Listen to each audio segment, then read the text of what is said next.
Well, thank you, Dave, and good evening, ladies and gentlemen. It's nice to be here, even though you have put on the snow for me. We've come to talk tonight about Israel's relationship to America in particular, but also Israel's position in relation to the purpose of God.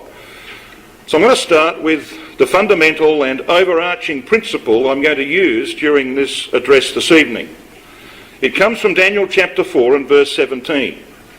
Where we read, "This matter is by the decree of the watchers," and the watchers here are the angels, "and the demand by the word of the holy ones, to the intent that the living may know that the Most High ruleth in the kingdom of men." Now, of course, the dead don't have much interest, but those who are alive can see the hand of God at work in the affairs of nations, and especially in the affairs of his people Israel. And it goes on to say, he gives it to whomsoever he will, and sets up over it the basest of men. I want to start with a question. Why is the Middle East so crucial to world peace? Why do we read so much about the Middle East, about Israel and the nations of that area, so much in our newspapers, on our television screens? Why is that the case? Well, there are some simple answers to that question. This area, of course, is the cradle of human civilization. It is the centre of the world. It is the land bridge of three major continents of our world. Napoleon once said that if you control Egypt, if you rule Egypt, you can rule the world. He knew the importance of this place. It is the source of 2/3 of the world's oil supplies, and of course has been absolutely vital for the modern world with its use of oil. So there are some of the reasons why the Middle East is so crucial to world peace. But there is in fact a more important reason. It is the fact that Israel is to be found there. And we're going to see tonight just how important Israel is in the scheme of things. You know, the duties of a watchman in ancient times was to stand upon a wall and to give warning to those within the city that danger was approaching, that times of trouble were approaching. So we read in Isaiah 21 and verse 12, "The watchman said, the morning cometh." Yes, there is going to be a morning, the dawning of a great new day, ladies and gentlemen. And our chairman tonight in his prayer made mention of the coming kingdom of God. Yes, there will be a morning coming, but there's going to be a dreadful night before that actually comes to pass. So it's very important for us to know exactly where we sit in the scheme of things, where the purpose of God is up to, and we can determine this. And by the time we finish tonight, I hope to demonstrate to you the truth of those words of Daniel 4:17, that the Most High ruleth in the kingdom of men. We're going to see evidence of that fact, not only in the history of Israel, but also in the things that have happened around Israel. As we look around us, those who know Bible prophecy know that all the signs which indicate that the return of the Lord Jesus Christ to the earth is really at hand are there to be seen. The world teeters on the edge of an economic precipice. I don't think anybody is unaware of the situation of this country, for example. All that is required is angelic manipulation to trigger that crisis. And we believe that it will be so deep, and so do the economic commentators, that it will be so deep that it will destroy modern civilization as we have known it. And I believe that that's referred to in our Bibles, in Daniel chapter 12, verses 1 and 2, where we read, "And at that time shall Michael stand up, the great prince which standeth for the children of thy people, and there shall be a time of trouble, such as never was since there was a nation, even to that same time. And at that time thy people shall be delivered." And they're identified for us at the end of that verse, because it then goes on to say, "Everyone that shall be found written in the book." And the book referred to here is the book of life, in which the names of those who will attain salvation have been written. And we know that that's the case because the next verse says, "And many of them that sleep in the dust of the earth shall awake, some to everlasting life, and some to shame and everlasting contempt." In other words, the resurrection is going to occur, we read in Daniel 12 and verse 2. "At this time, when one called Michael," now Michael means one who is like God. It's a reference to our Lord Jesus Christ, who's coming to bring judgment to the earth and to establish the kingdom of God upon it. And when he comes to raise the dead, that is going to be the trigger for the time of trouble such as never was. We want to talk tonight about some of the things that are happening and some of the things that will happen to our world very shortly. You know, Christine Lagarde, who took over from Dominic Strauss-Kahn, who lost his job as the head of the IMF 3 or 4 years ago, made this statement in December 2011. She has renewed this statement recently, in part. She said, if the international community doesn't work together, the risk from an economic point of view is that of retraction, rising protectionism, isolation. This is exactly the description of what happened in the 1930s, and what followed World War II is not something we are looking forward to. Now, when you're the head of an organisation like the International Monetary Fund, you do not run around making statements like that unless you really mean it, because this will spook the market. This can cause all sorts of problems for banks. So, you don't make those statements unless the issues are serious. And the fact that she's renewed a statement like that shows that people at the top know that things are in a very parlous state, that the world is in fact teetering on the edge of something probably even worse than the depression of the early 1930s. They know it is going to happen. So what might be the triggers? Well, it could be the collapse of the US dollar against other currencies. That's already started to happen. Due to the soaring debt in this country, the continued policy of printing money through quantitative easing, and of course political gridlock in the Congress, where they can't agree on what they're going to have for lunch, leave alone on what they're going to do about the debt crisis of nearly $19 trillion. OPEC and the other cartels have been considering for some years now abandoning the US dollar as the international currency for trade in oil and other commodities. If that happens, there are going to be trillions worth of US dollars that come back to the Treasury for which they will want some kind of compensation. And there isn't any money. It's like writing cheques that you never anticipate will come back to the bank to be debited from your account. That's how America has been working for 40 years or more now, since they took away the gold standard. So you see, there's a big problem lurking there, and we know it's a fact that the OPEC countries are considering abandoning the US dollar. They'll get out before it collapses, and it will eventually collapse.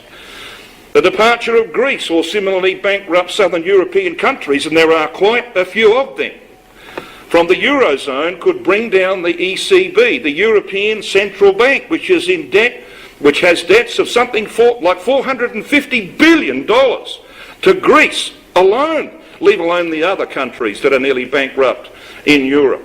So that central bank in Europe could collapse.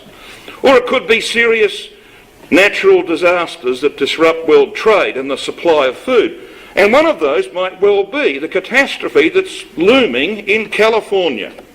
Now, many of you will be aware just how big the economy in California is. It is the fourth largest economy in the world. It's absolutely huge. And this country depends upon it for a number of things, especially for food, vegetables and the like, fruit particularly. Now, what you can see here on the screen behind me are two photographs. This one here was taken on January the 13th, 2013. It wasn't a great year for snowfall on the Rocky Mountains that year, and this is the photo taken on January 13th, 2014. There's almost no snow on the Rocky Mountains this year, and this is the third straight year of drought for California. And when you look at what's happening, here is a dam, for example, in San Jose. There is absolutely no water in that dam. I drove past a number of dams as I made my way from Southern California to Oregon just a few weeks ago. Every reservoir I came to was about 1/3 full, and they are in desperate straits for water. Now, that could well be the means whereby this economy, the US economy, could be severely affected. because you will start paying much higher prices in your grocery stores for things that are from California, because farmers are not putting in crops. They are not pruning trees. They know that they're not going to get enough water. Now, they've had some recent rains in California, but the experts say that that is a drop in the bucket, that it's not going to solve their problem. So there are things like that that could happen that the angels can use, because the Most High does rule in the kingdom of men, and he sends forth through his Son the angels to perform that which is necessary to bring to pass his purpose. Now, the other big factor is this. This gentleman here that you can see pictured is John Carroll Williams. He is the President and Chief Executive Officer of the Federal Reserve Bank of San Francisco.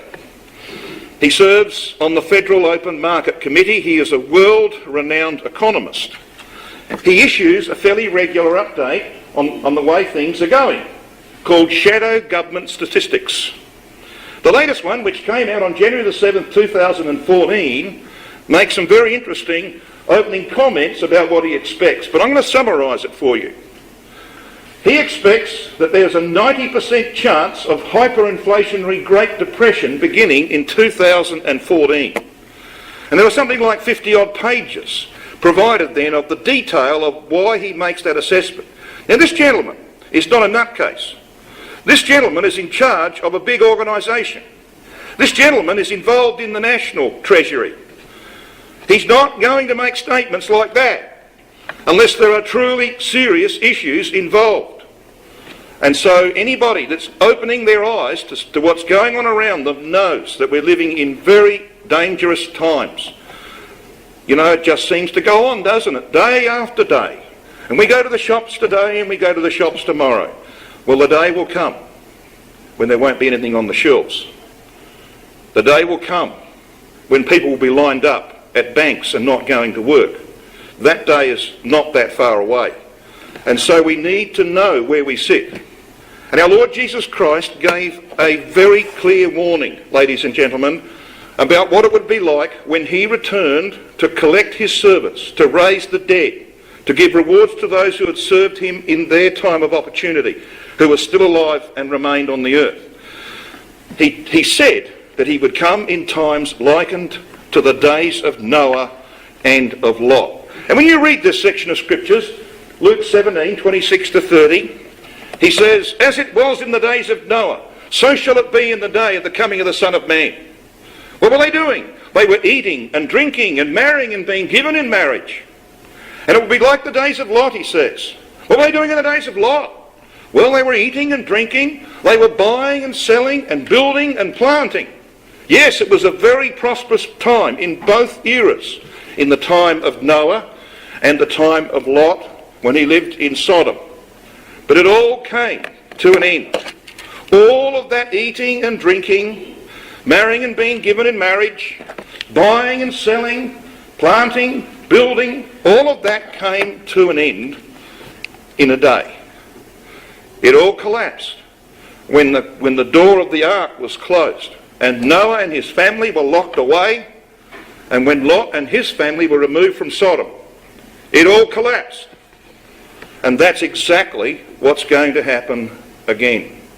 So we need to know where we stand. He could not have been clearer about that matter. You know, if I was to ask you, from your knowledge of the Bible, what was the problem in the days of Noah?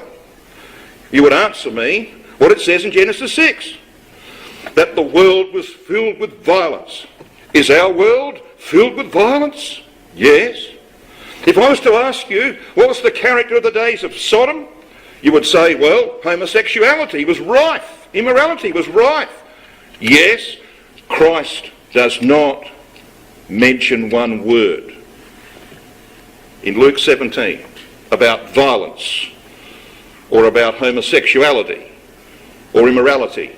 He has one focus alone, and his focus is the prosperity of those times. That's not to say there wouldn't be violence. Of course there was going to be violence. That there wouldn't be immorality. Of course there was going to be immorality. He's not interested in those things. He's interested in the character of the times. the prosperity which we have enjoyed in the modern world for the last 60 or 70 years in a form that the world has never known before. It's about to come to an end. And everybody around us who's studying the direction of events knows that's the case. It's only a question of time. And when it does come, it will probably be far worse than the depression of the 1930s. In October 1929, there was a stock market crash. By 1930, there was a worldwide depression. It took them 10 years to dig themselves out of it, and then only with a war, which of course took away nearly 60 million people. So you don't have to feed 60 million people, that saves money. And if you put the rest of them back to work making armaments, which they did prior to the Second World War, then you get your economy working again. So you need a war to get out of deep depression. Well, we don't know when this depression's going to hit, but it's not too far away because it's overdue. And when it does hit, we believe that Daniel 12 verses 1 and 2 will be fulfilled. The time of trouble shall burst upon this earth like they've never known before. And the only way out of that will be a war. But that war, we believe, will be the biblical war of Armageddon. That is, the war in which God gets involved because Christ and his saints will be there to ensure that as a result of all of that, the kingdom of God will be established. So that's where we stand. So what will this crash trigger? International bankruptcy will force radical and rapid change upon our world. Middle East peace, which has been a stubborn thing for many decades, will be achieved at last. I'm going to talk a bit more about that in a moment.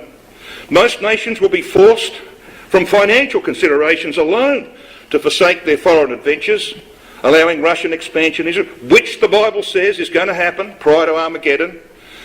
There will be a complete realignment in Europe. It's already beginning to happen. Just listen to Nigel Farage for a while. It's already beginning to happen. A complete realignment in Europe, out of which 10 nations will emerge on the territory of the old Roman Empire, and again, Bible prophecy will be fulfilled. And Israel will remain prosperous, relatively prosperous in relation to the rest, at least of its local nations, and probably to the rest of the world, because of huge finds of oil and gas. And that's what the Bible requires as well prior to Armageddon. So we're going to have a look at some of those things a little later on. But we are here tonight to talk about why America's support for Israel is fading fast. And so I want to now take you to that particular subject. Jeremiah chapter 30 is part of 2 chapters in which Jeremiah the prophet dreams. And in that dream, he sees the time of Jacob's trouble. It's a reference to Armageddon and the effects that will have upon the people of Israel and upon the world. And in that context, we read this in Jeremiah chapter 30, verses 12 to 14. For thus saith the Lord, thy bruise is incurable. So here is God speaking to his people Israel through the prophet Jeremiah. And thy wound, he says, is grievous. There is none to plead thy cause, that thou mayest be bound up. Thou hast no healing medicines. All thy lovers have forgotten thee. They seek thee not. Now we believe that that prophecy there, because this context is about the events leading up to Armageddon. We believe that prophecy is in the process of being fulfilled. Israel came into existence through the support of a number of nations. They included, of course, America, but also Russia and Australia and Canada. But most of its friends are finding ways to turn their back on Israel right now, and especially America. All thy lovers have forgotten thee. They seek thee not. For I have wounded thee, says God, with the wound of an enemy, with the chastisement of a cruel one. Why? Well, for the multitude of thine iniquity, because thy sins were increased. We want to have a look at Israel's sins, if you might like to call it that, and why it is that things are happening to them. So Jeremiah 30 verses 13 and 14 requires Israel to be forsaken by friends before Armageddon. Of the 175 United Nations Security Council and the 690 General Assembly resolutions passed before 1990, 97 of the 175 and 429 of the 690 were directed against Israel. So they haven't had a very nice time in the United Nations, which they joined in 1949. Both the US and Britain have shifted their attitude towards Israel recently, and so has the country from which I come from, Australia. Once close ally Turkey to the north led action to boycott Israel after the Gaza fiasco in 2010. So they lost Turkey as a friend. So one after the other, Israel's former friends have departed from them. What about America's relationship with Israel? Well, President Harry Truman was instrumental under the hand of God. He didn't know it, but under the hand of God in gaining statehood for Israel in the vote taken on the 29th of November 1947 in the United Nations. And when Israel became a nation state, by declaration on the 14th of May 1948, were you aware that George Marshall, the Secretary of State, bitterly opposed America's support for Israel becoming a nation? In fact, so bitter was he about that he threatened Harry Truman in the presence of other members of the cabinet in the Oval Office that he would not vote for Truman in the upcoming elections.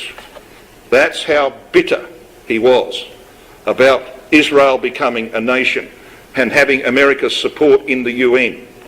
But Truman went ahead anyway.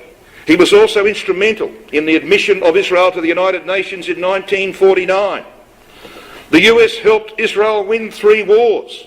The Sinai Campaign of 1956, the brilliant Six-Day War of 1967, and of course the almost tragic war, Yom Kippur of 1973. If it had not have been for American equipment and armaments being sent to Israel towards the end of that war, Israel would have been crushed by its enemies. But God had different ideas.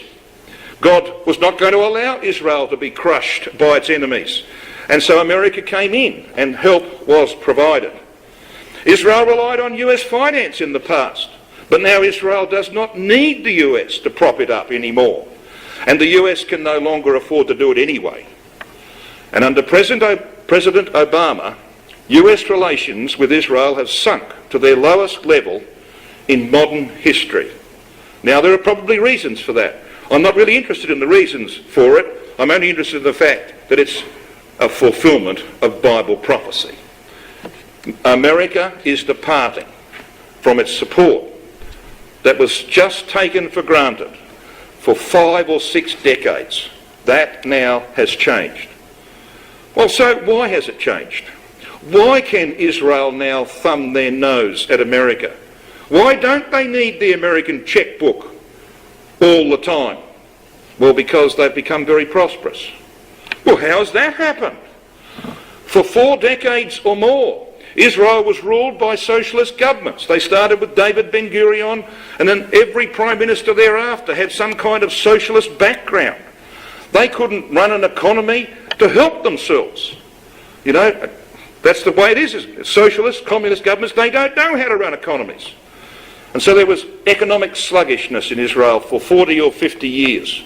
But Ezekiel 38 verse 12 requires that Israel be prosperous at the time of Armageddon. It spells it out very plainly that that would have to be the case. And Ezekiel 38 verse 12 reads this way. It's a reference, it's speaking to Gog, the northern invader who comes down upon the land of Israel to precipitate the battle of Armageddon. And this is what's said about them. Have you come to take a spoil, to take a prey, to turn thine hand upon the desolate places that are now inhabited? It's a reference to the land of Israel. And upon the people that are gathered out of the nations. Yes, they've been recovered from the nations through 20 centuries of dispersion, which have gotten cattle and goods that dwell in the midst of the land. It's a reference to the fact that when Gog makes its advance from the north into the land of Israel, Israel will be extremely prosperous. In fact, they will be the envy of many nations. So how did this come about? Well, it didn't exist for 50 odd years. But you see, the hand of God rules in the affairs of men. You might have heard that earlier this year, in January, Ariel Sharon, former Prime Minister of Israel, died. Well, he had a stroke in 2004. So he's lasted another 10 years after his stroke. Why did he have a stroke? Well, because you see, he was replaced by Benjamin Netanyahu. He's an American-educated MBA, a Master of Business Administration. And he was Prime Minister of Israel from 1996 to 1999 and from 2009 onwards. But always there, behind the scenes. And his most important period was when Ariel Sharon handed him the poison chalice. You know, if you have a competitor for the leadership of the party and therefore the rulership of the country, the best thing to do is to give your competitor the worst job in the government. So he handed him the finance ministry and said, "Here, have that. It's the poison chalice. It always had been." And Netanyahu said, "Thank you very much." Within 12 months, he'd introduced legislation into the Knesset changing the way Israel does business, using the Canadian and Australian model for banking and finance, which got those two countries through the global financial crisis better than anybody else in the world. So Israel does business now on a different basis, and the result of that has been quite dramatic. It now prospers in many and varied fields. Computer technology, forget about Silicon Valley. You want something to do with computer technology? Go to Israel. Agriculture, arts, science, weapons development, oil and gas and diamonds. Every single diamond on earth is cut in Israel. They've got that market by the throat, and many others to boot. Why? Why is that the case? Why have they been dug out of 50 years of economic sluggishness? Well, because you see, Bible prophecy requires Israel to be prosperous and be envied by other nations before Armageddon. And it's happening. It's happening. So you can see, when I say to you that we can confidently state, as Daniel 4:17 does, that the Most High rules in the kingdom of men. You're going to see a number of other instances of that as we proceed tonight. But Israel has a problem. It has a real problem. And in the prophecy of Ezekiel chapter 39, verses 25 to 26, we read this. And this is God talking about the redemption of the whole house of Israel post-Armageddon. In the wake of those awful events, Elijah will gather the Jews from every country where they're dispersed, and he will bring them back to the land. Many of them won't make it back. Like their fathers in the wilderness when they came out of Egypt, they'll perish on the way back. But many will come back, and they will be renewed to serve their God in the way that he desires of them. But that hasn't been their history. And so God says through the prophet Ezekiel, "Therefore thus saith the Lord God, now will I bring again the captivity of Jacob, and have mercy upon the whole house of Israel, and will be jealous for my holy name. After that they have borne their shame, and all their trespasses whereby they have trespassed against me." Now when was that? Well, of course they have a history of that. Literally thousands of years of history of trespassing against their God. But he isolates one period of time. And we read at the end of verse 26, "When they dwelt safely in their land, and none made them afraid." That's actually a quotation from a previous chapter, from Ezekiel 38 and verse 8, which says this, "And after many days thou shalt be visited, Gog. In the latter years thou shalt come into the land that is brought back from the sword, and is gathered out of many people, against the mountains of Israel." So there's no doubt where that is. "Against the mountains of Israel, which have been always waste, but it is brought forth out of the nations, and they shall dwell safely, all of them." And verse 11 emphasises that fact. "And thou shalt say, I will go up to the land of unwalled villages. I will go to them that are at rest, that dwell safely, all of them, dwelling without walls, and having neither bars nor gates." If you've been to Israel, you know they have walls and bars and gates. I've spent many hours standing there trying to get through them. I know they're there. They got fences along their boundary on the north, Lebanon, because of the Hezbollah. They used to have fences along the Jordan because of the Fatah. They've got fences along Gaza because of the Hamas. Israel has not had security, and it doesn't have it today. They got Iran developing a nuclear weapon. So things have to change, and things are changing. While Israel is losing its old friends, it's gaining new ones, as you're going to see in a moment. It's gaining new ones. And Israel will be given an opportunity when this collapse comes, this Great Depression comes. They will be given an opportunity to sort out their internal and external problems. The Syrian crisis will be resolved. The Hezbollah problem in Lebanon will be resolved. The Hamas problem in Gaza will be resolved. And finally, Israel will have peace. But that is most likely, almost certainly going to happen after Christ comes to raise the dead and to take away those whose names are written in the book, because they have to be involved with him in the work of Armageddon sometime later. So Ezekiel 39, 24 to 26 declares Israel's long history of pride, self-dependence and arrogance peaks in the latter days. So it's that time when they have peace that they upset their God the most in all of their history. Now, why would they do that? Well, because they will be totally self-sufficient.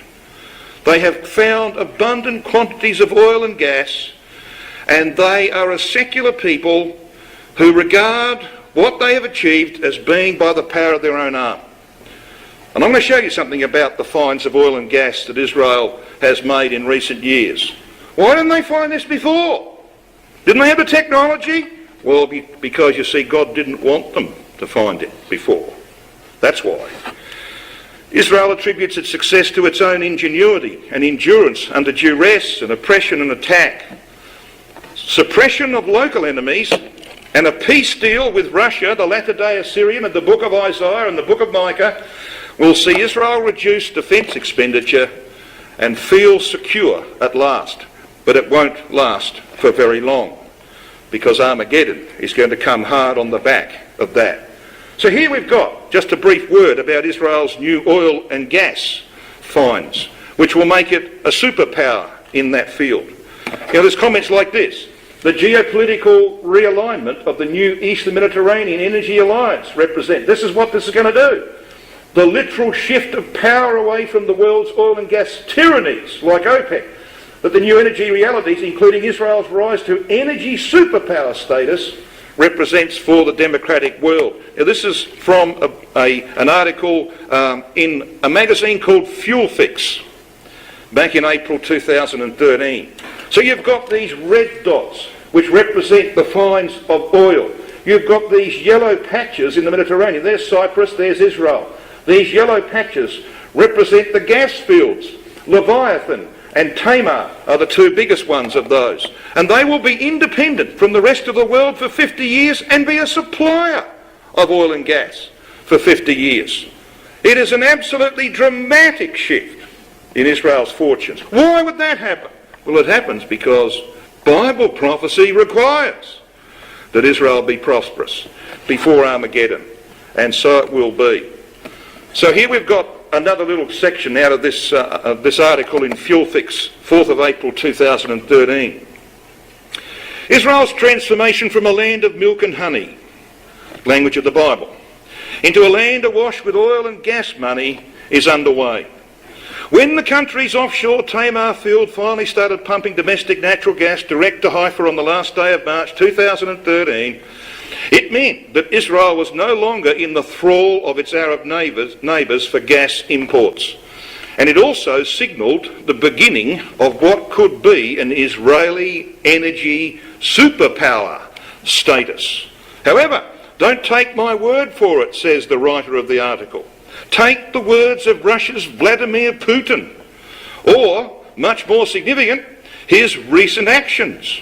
Shaken by the success of the US shale gas revolution and the threat to Russia's stranglehold on European gas supplies that a prospective Eastern Mediterranean supply carries, Putin's Kremlin has in recent months feted Israel as never before.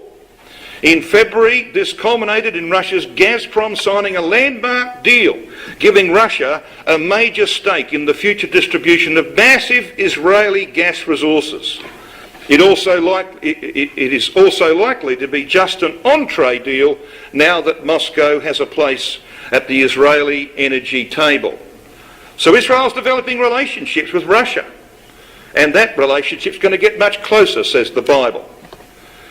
But now I want to have a look at history. We've talked about Israel as it is today. We've talked about its coming prosperity, its existing and coming prosperity. I want to go back though and have a look at what happened to this people. And you know, there's a chapter in our Bibles, Deuteronomy 28, that spells it out in great detail. The terrible oppressions and the persecutions that the Jews were going to suffer because of their waywardness and their ungodliness, and because they so often turned their back upon the God who had made them his people. In verses 25 to 35 of Deuteronomy 28, there was going to be invasions and oppression by many foreign nations between 930, the end of the reign of Solomon, and 609, when the Battle of Carchemish was fought. Verses 36 to 37 speak of the Babylonian captivity from BC 606 to 536, when they were taken away and were captives for 70 years in Babylon. And David's throne, which is called the throne of the Lord, the throne of God, was overturned and hasn't been re-established since. In verses 38 to 46 of Deuteronomy 28, we read of trouble with local enemies after their return from Babylon. The period of BC 536, when they came back from Babylon, through to the time of the Maccabees in 160 BC. In verses 47 to 57, the Roman siege and the national dispersion of the Jews, which occurred in the years 68 AD to 70 AD.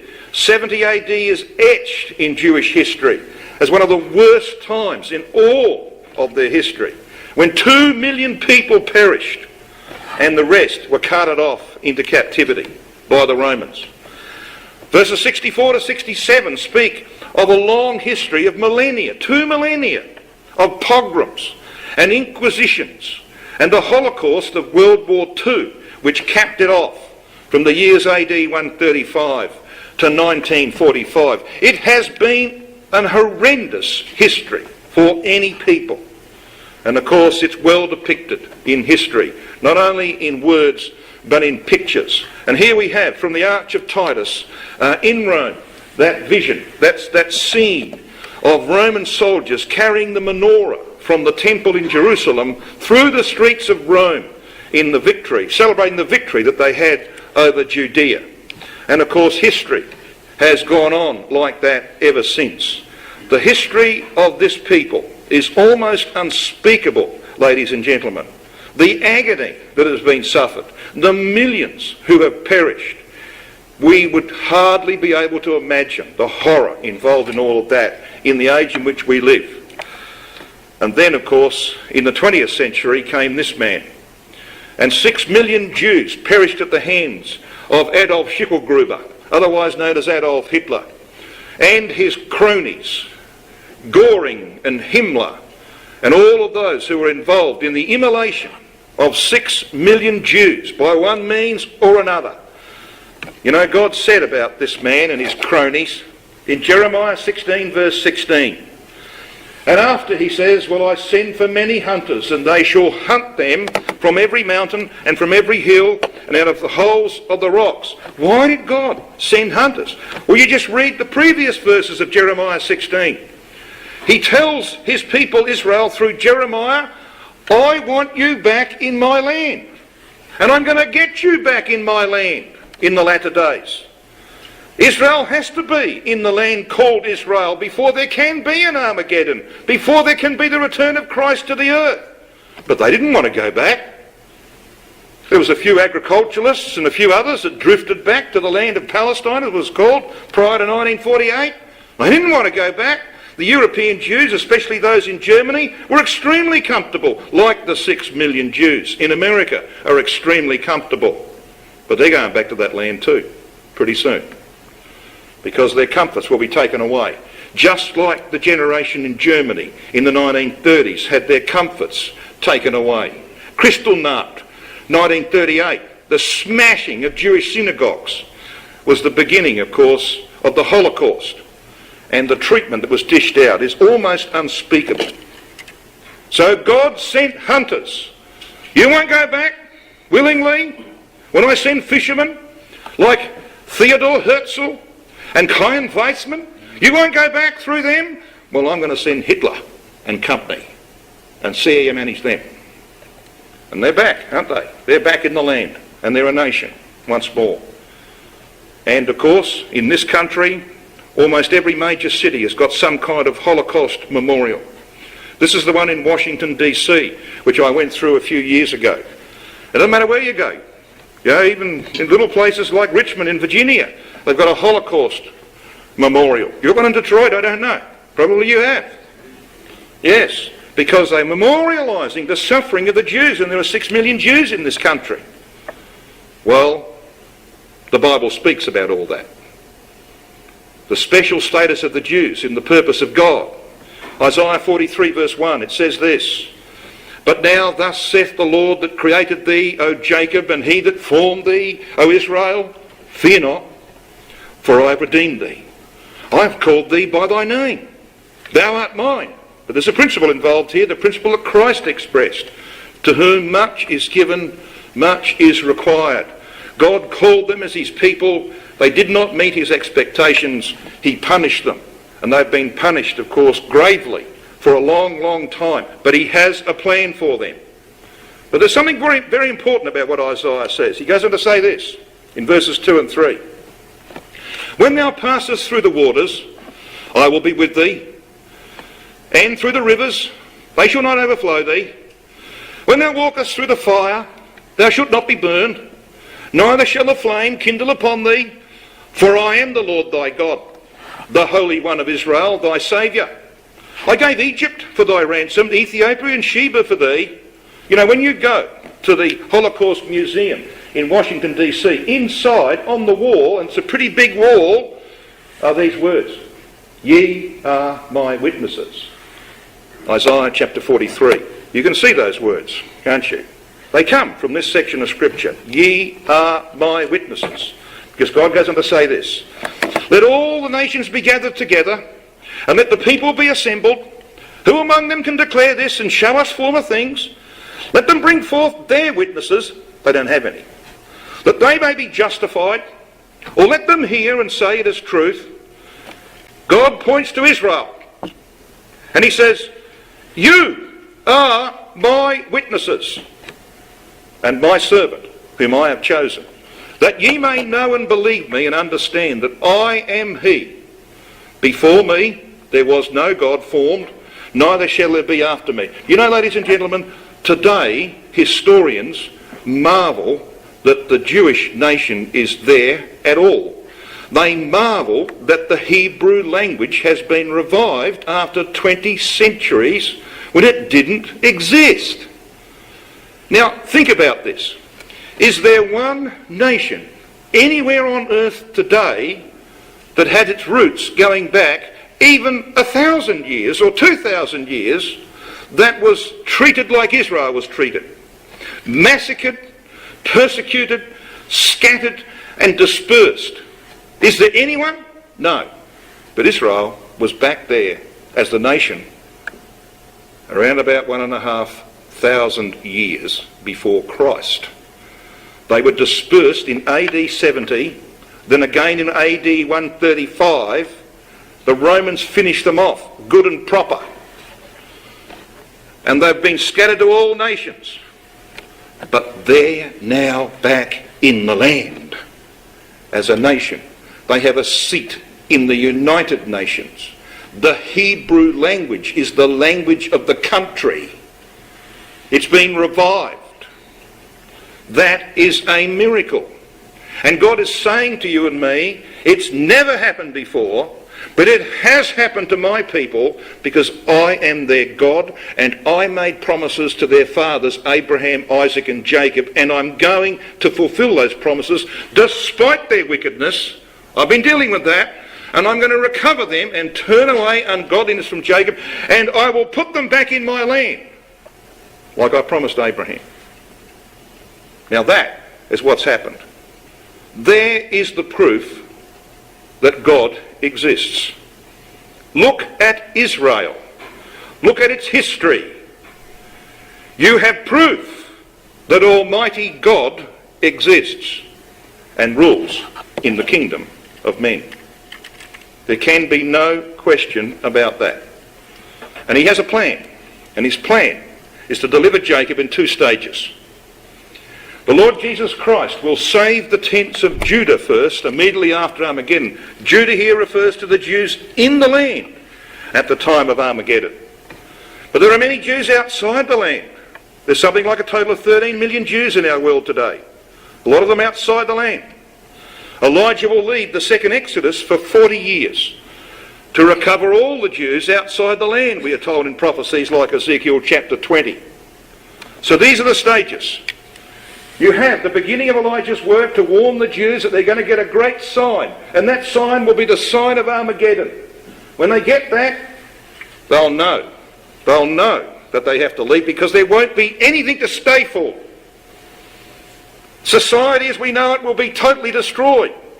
Geologists tell us, they don't believe this, but they tell us that if the earthquake described in Zechariah chapter 14 was to occur, they don't think it will, but if it was to occur, we know it will occur, there will be no 2-story building standing on earth. So there won't be any banks, there will not be any shops, there will be nothing for the rich and wealthy Jews of America to stay for. And Elijah will take them out of the countries where they are and into the area of Europe, where God will use them as a weapon against those who continue to oppose the rule of Christ on the earth. So there are 2 stages to that work, and it's all based upon Jacob returning from his time, 40 years in Haran to the north of Israel. And that's the prophecy of Jeremiah chapter 30. Jeremiah 30, as I said at the beginning, is a chapter that deals with the time of Jacob's trouble, and it follows the pattern. What happened to Jacob personally when he came back from Haran in the north to the land is going to happen to his people. God is going to redeem Jacob and bring him back to this land. Now, if you want to have a look at Jeremiah 30, we're not going to look at that in detail tonight, but if you want to have a look at Jeremiah 30, you'll see, and 31 by the way, you'll see that story is all there for the taking. The whole story of God's redemption of his people through the work of Elijah at the coming of our Lord Jesus Christ. And the second Exodus of Israel that he will lead, which will take another 40 years, like the first Exodus under Moses took, will finally see God's people brought back to the land promised to Abraham. And then, in the wake of that, all nations will submit to the rule of Christ, and the kingdom of God will have been fully established upon this earth. That is coming. But you know, Israel is significant. It's very significant for you and me personally and for our world. And here is one good reason why. Twice in the prophecy of Jeremiah, in that chapter we've just been referring to, Jeremiah 30 verse 11, and again in Jeremiah 46 verse 28, we read these words, almost identical. Though I make a full end of all nations, whither I have scattered thee, yet will I not make a full end of thee. God is speaking to his people Israel. Israel as a nation will never be destroyed. That's what he's saying to them. But all other nations on earth are destined to disappear during the millennial rule of Christ. They will come up, we are told in Zechariah 14:16, to keep the Feast of Tabernacles. And the Feast of Tabernacles is about the incorporation of the nations into the nation of Israel. And so over the course of 1,000 years, our Lord Jesus Christ is slowly but surely going to integrate all nations that survived the events of Armageddon into one nation, the nation of Israel. That's the purpose of the millennium. And when that purpose has been accomplished, God will have fulfilled the very first words that he spoke to Abraham in promise in Genesis chapter 12 verses 2 and 3. And the very first words he spoke were, I will make of thee a great nation. He did not mean the nation of Israel in the days of David, nor in the days of Solomon, and it hasn't been great since in any shape or form. He meant at the end of the 1,000-year reign of Christ on earth, when there will only be one nation on earth, and every member of it will be an immortal. That's a great nation, isn't it? That's what God promised to Abraham. And there is the sweep of the divine plan and purpose. So when you look at passages like Isaiah 43 and the one we've just considered, the inescapable conclusion is that the destiny of all people and of all nations is intertwined with Israel. That is an inescapable conclusion. That's why Christ taught, when he spoke to the woman of Samaria who was a Gentile, he said this to her. John chapter 4, verses 21 to 24. Ye worship ye know not what. We know what we worship. For salvation is of the Jews. Now, not too many people recognise that. Salvation is of the Jews.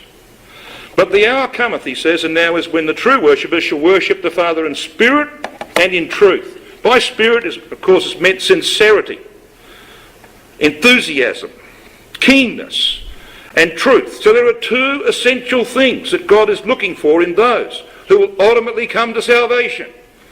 They must have truth. But there's no good having truth if you haven't got sincerity. So there are two things required.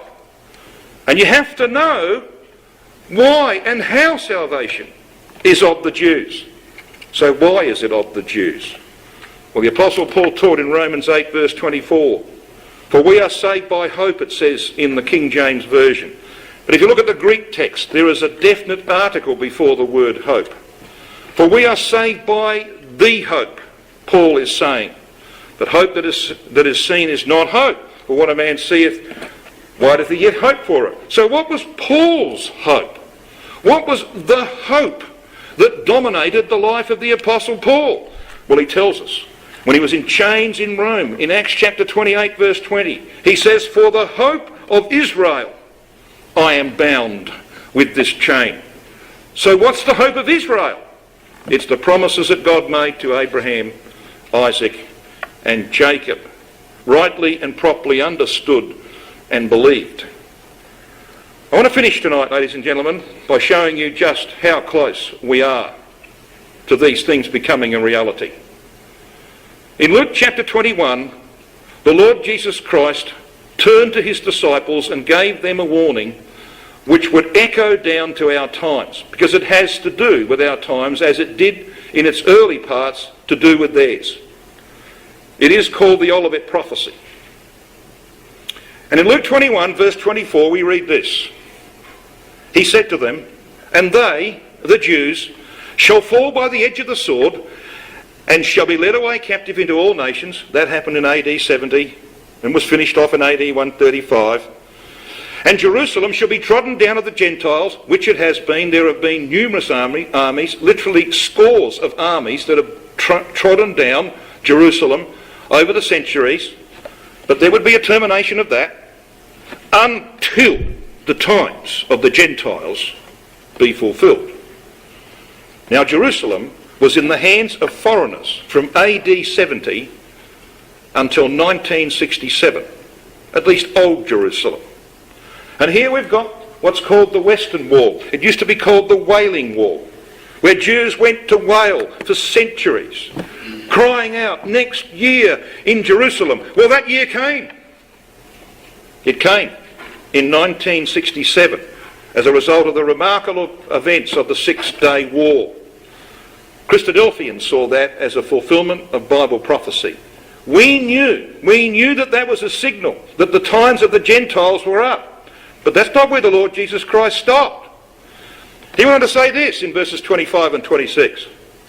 And there shall be signs in the sun, and in the moon, and in the stars, and upon the earth distress of nations with perplexity, the sea and the waves roaring. Now he's using symbolic language, parabolic language, which he often did. Sun, moon and stars. You go to the scriptures, clearly the sun is a symbol of political powers and governments. The moon, because it derives its light from the sun, is a symbol for ecclesiastical systems, state religions and the like. And stars, of course, we have no problem with. The world today is full of sports stars and film stars and all sorts of stars and notable individuals. We have no problem with that at all. Goes on to say, doesn't he, that the that there would be upon the earth distress of nations with perplexity. And this word perplexity is the Greek word aporia. It means at a loss for a way to proceed, having no way forward, no resources to cope with the problems that beset you. That's the meaning of that word. It's the state of the world in which we live. And the powers of heaven here symbolises the governments of the world which are going to be shaken, he says. And men's hearts would fail them for fear and for looking after those things which are coming on the earth. For the powers of heaven, their governments, in whom they put trust, would be shaken and be incompetent to handle the problems that beset human society. And the sea and the waves roaring. The sea in the Bible is a symbol for the nations. We know that from many places, like Isaiah 17, 12 to 13, 57, 20, and Revelation 17, verse 15. So there would be a shaking of nations, and the sea and the waves would be... What does that mean? Well, it means that there would be a revolution, sort of. People would rise up and say, we're not going to have this anymore. And of course, that all began for modern society during the events of the Vietnam War. So when did the sea and the waves really begin to start roaring in our world? Well, in 1968. You see, the Six-Day War of 1967 released Jerusalem from Gentile control. But Christ says the very next thing you're going to see after that event is you're going to see the sea and the waves roaring. You're going to see human society experiencing things they've not known before. On the 11th of January 1988, the Time magazine issued a special Time magazine where the cover story was the significance of 1968 to modern history. They've done so since, as I'll show you in a moment. And in the articles of the Time magazine, under headings like this, like a knife blade, the year 1968 severed the past from the future. The spasms of unrest seemed almost psychologically coordinated, as if a mysterious common impulse had swept through the nervous system of a global generation. 1968 had the vibrations of earthquake about it. America shuddered. History cracked open. The year was pivotal and messy. It produced vivid theatre. It reverberates still in the American mind. 1968 was tragedy and horrific entertainments, deaths of heroes, uprisings, suppressions, the end of dreams, blood in the streets of Chicago at the Democratic Convention, and Paris and Saigon, and at Christmas time, almost ludicrously, man floating around the moon. The BBC had a 3-part radio series on 1968. In 2008, the 40th anniversary. That's how significant that year is. You can buy DVDs about this. I've got one. 1968 was a critical year in the history of our world, and Christ said it was going to be a critical year. Because he said, when you see Jerusalem back in the hands of the Jews, no longer trodden down by foreign powers, then this is the next thing that's going to happen. There will be signs in the sun, moon and stars in the governments of the world. The sea and the waves would be roaring. Something else would happen. Look at the language that's used here. After 20 years, this is in 88, the apocalyptic, that's a biblical word.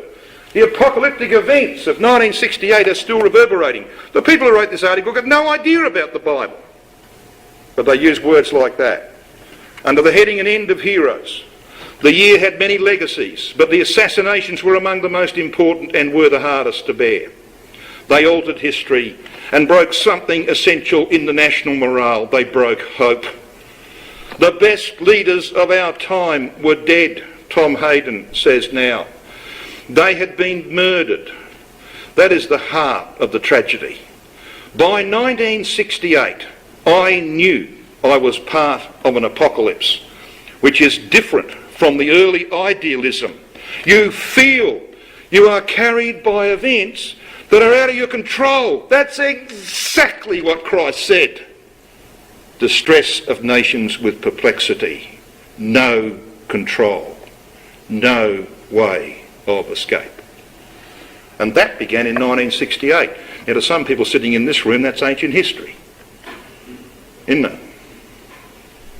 So how far are we advanced? We are well advanced.